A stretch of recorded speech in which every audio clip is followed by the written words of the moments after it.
why and how to build powerful relationships with students. This is your Motivational Monday, episode 571. The 10-Minute Teacher Podcast with Vicki Davis.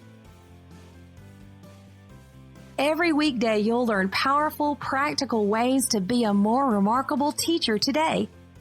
Plan your professional development now. The holidays are a great time to get ahead on your PD. Stay tuned at the end of the show to learn how advancement courses can help you and for a discount.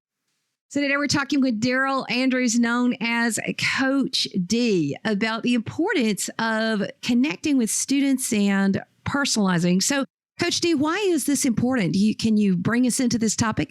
I think the primary reason why it's important is I've had the honor and the privilege of literally being involved with thousands of schools throughout this country, as a consultant and a speaker and a motivator. And so as a result, I get a chance to interact with a lot of kids. And one thing I find in the schools that seem to be really successful, Vicki, is that the kids in those schools really seem to have good relationships and good connections with their educators. It's not just going to school, getting an education, but there's a relationship that's there. So, and I'm not saying that all schools don't try, but some seem to do better than others.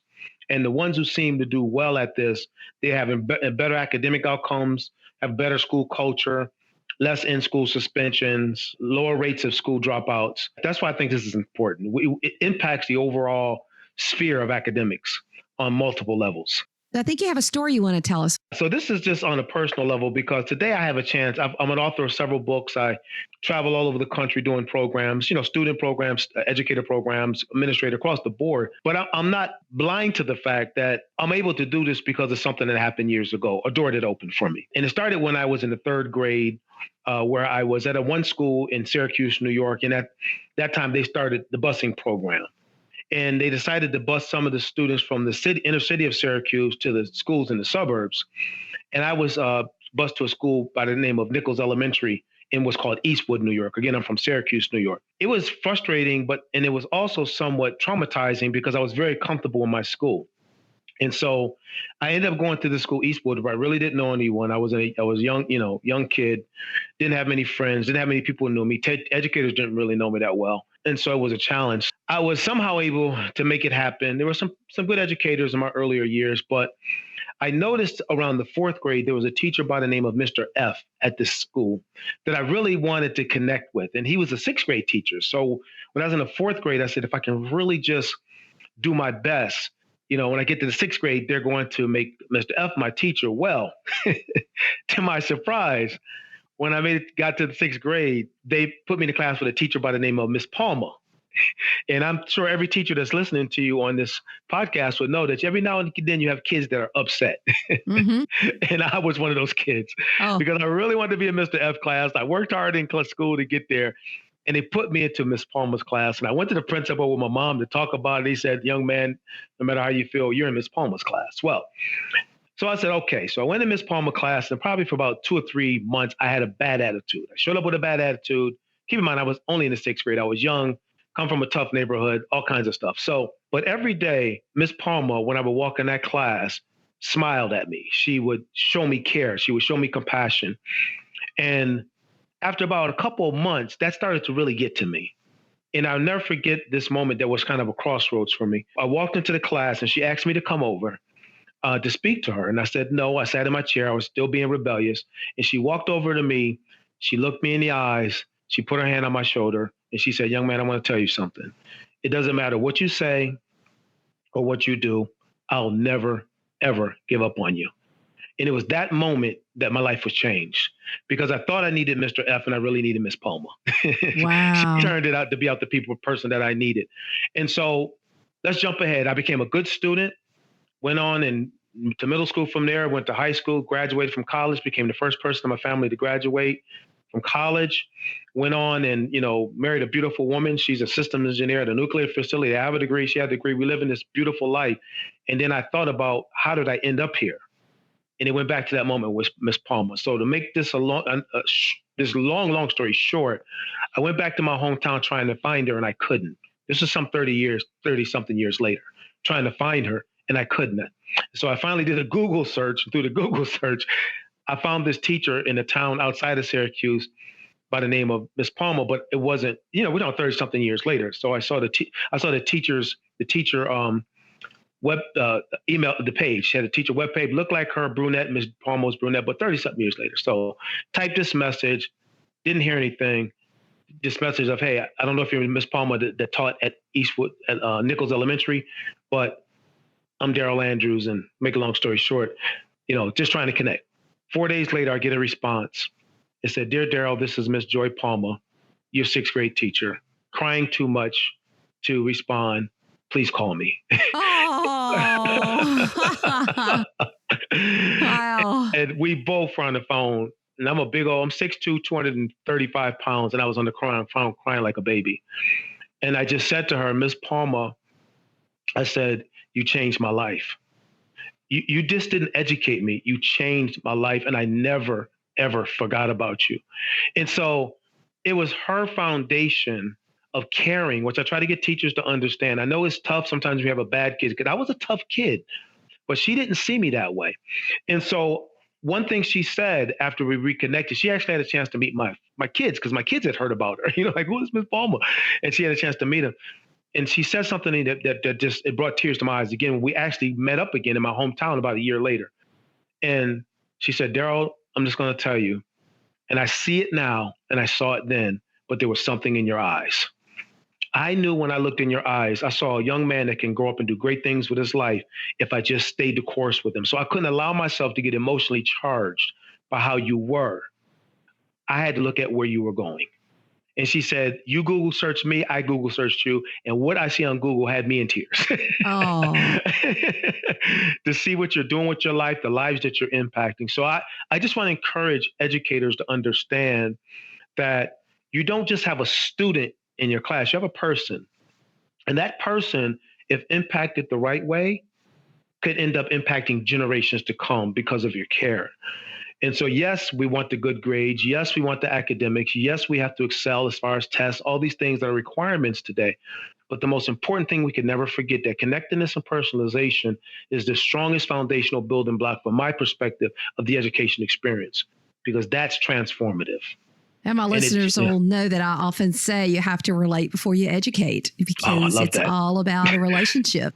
Yes, I love that. I love that. You're right. It's the truth, because this is what happens. And I know you know this probably better than I do.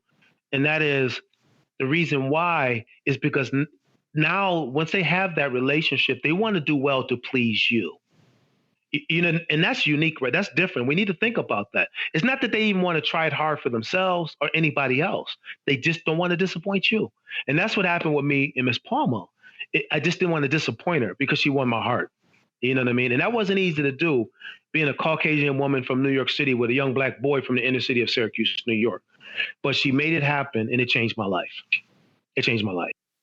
Well, and that's really, why we do this. We do want to change lives. Yeah, we have things to teach, but years later, you remember that one moment with her. Yes.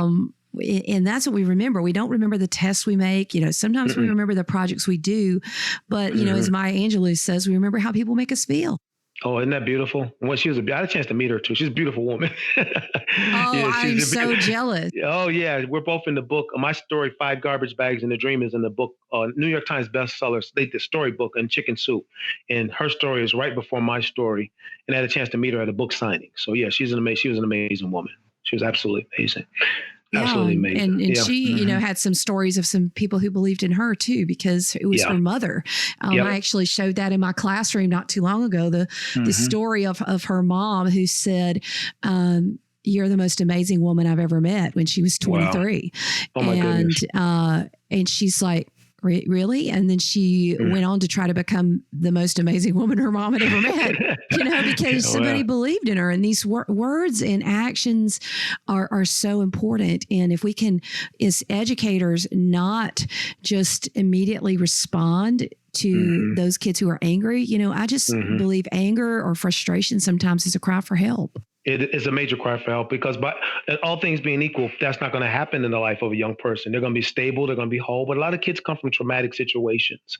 And one thing I always try to get educators to see is really keep your eyes on what matters most. Now, I've been in enough schools to know you got other things. There's other stuff that takes place in schools. You got, demands and expectations, and you got, goals and objectives and policy and all these different things that can weigh on you. But the most important thing we can do in the midst of all of that is keep our focus on what matters most. And that's that person, those little people sitting in the chairs, or big people if you're in high school, that sit in the chairs every day, that are basically, their lives are in our hands for, how many days we have them throughout the year. That we're with them, you're with them more than just about anybody else, aunts, uncles, grandparents. You got them for a long period of time. So, just trying to see them as Miss Palmer saw me, out of the eyes of potential and not what you see in the moment. I can guarantee you, Vicki, if you would see me, if you would have met me at that age, you wouldn't be interviewing me right now. I was a different person back then. But today I'm a man that is using his life to make a difference, all because of the words within a 2-minute time frame of a 6th grade teacher.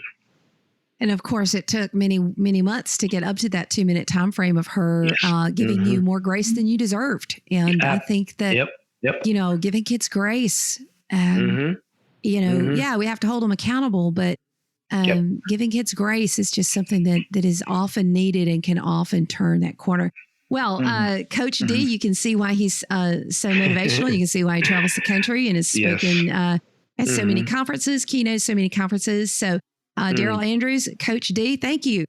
Thank you. And best to you and the teachers out there. Appreciate it.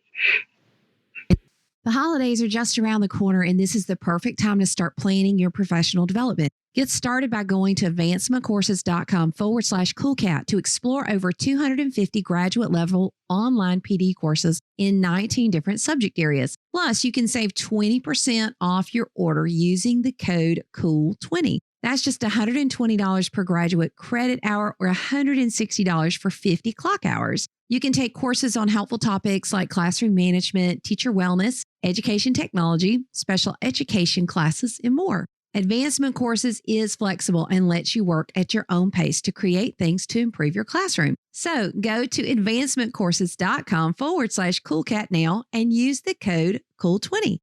So today we talked about how you need to relate before you educate, and here is your challenge. I challenge you to find that one student. Who is that student that you are going to re-believe in, or you're going to give extra grace to, or you're going to make that extra effort to reach?